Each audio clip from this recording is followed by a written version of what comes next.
So hello dear student, কেমন আছো? I hope প্রত্যেকে শুধু ভালো না ভীষণ ভালো আছো। স্ক্রিনের উপর একটা প্রশ্ন দেখা যাচ্ছে, তাই না? প্রশ্নটা কি বলেছে দেখো, সময় 2 বছর বৃদ্ধি হওয়ার কোনো ব্যক্তি 1000 টাকার সরল সুদ 20 টাকা বৃদ্ধি পায়, বেশ, তবে বার্ষিক সুদের হার কত? তার মানে এখানে টাইম আমাদের বলে দেওয়া হয়েছে, কত বলে দেওয়া হয়েছে? 2 বছর, বেশ, লিখলাম। আর কি বলা রয়েছে? 1000 টাকার সরল সুদ, মানে আসল কত, প্রিন্সিপাল অ্যামাউন্ট কত? 1000 টাকা, বেশ, সেটাও লিখলাম। তারপর সরল সুদ 20 টাকা বৃদ্ধি পায়, মানে 20 টাকাটা হয়, আসলের সঙ্গে 20 টাকা অ্যাড হয়, ঠিক আছে? তাহলে ইন্টারেস্ট কত হয়েছে আমার? 20 টাকা, বেশ। তাহলে এখন প্রশ্ন হচ্ছে, কি প্রশ্ন? যে বার্ষিক সুদের হার কত, মানে রেট অফ ইন্টারেস্ট সমান কত, এটা নির্ণয় করতে হবে। ওকে, তো চলো করা যাক। প্রথমতই বলি, বেসিক সরল সুদের যে ফর্মুলা রয়েছে, সেই ফর্মুলাটা কি?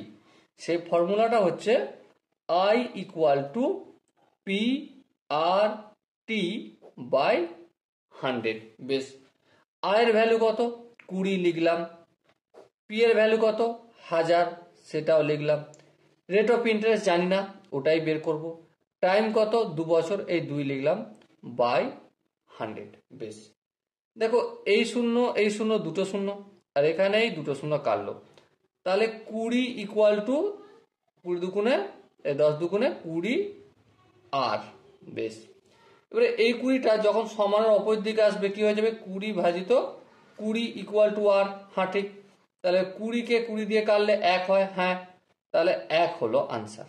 ওকে, সো এবারে দেখো, এখানে যে প্রশ্নে জিজ্ঞাসা করেছিল যে বার্ষিক সুদের হার কত, অপশন আছে চারটে। একটা হচ্ছে 0.5%, অপশন বি আছে 0.25%, অপশন সি আছে 1%, আর অপশন ডি আছে কোনোটাই নয়। তো অবভিয়াসলি আমরা দেখে বুঝতে পারছি এই অপশনটা কোনটা হবে? অপশন সি হবে সঠিক আনসার। ওকে, আই হোপ তোমরা প্রত্যেকে এই কোশ্চেনের কনসেপ্টটা বুঝতে পেরেছো। নর্মাল অঙ্ক ছিল, ক্যালকুলেশন বেস অঙ্ক ছিল, ক্যালকুলেশনটা কমপ্লিট করলাম। ক্লাস 10-এর ছেলেমেয়েরা অবশ্যই তোমাদের শর্ট কোশ্চেন, এই টাইপের কোশ্চেন আসতে পারে, অবশ্যই তোমাদের ক্যালকুলেশন বা কনসেপ্ট আরো তাড়াতাড়ি করার জন্য এই টাইপের কোশ্চেনগুলো খুব হেল্পফুল হবে। ওকে, আর এই টাইপের অঙ্ক পাওয়ার জন্য অবশ্যই চ্যানেলটা সাবস্ক্রাইব করে রাখবে, আর নোটিফিকেশনের যে বেল আইকনটা সেটাও ক্লিক করে রাখবে। ওকে, সো দেখা হচ্ছে নেক্সট ভিডিও। ততক্ষণ পর্যন্ত ভালো থেকো, সুস্থ থেকো এবং জয় হিন্দ।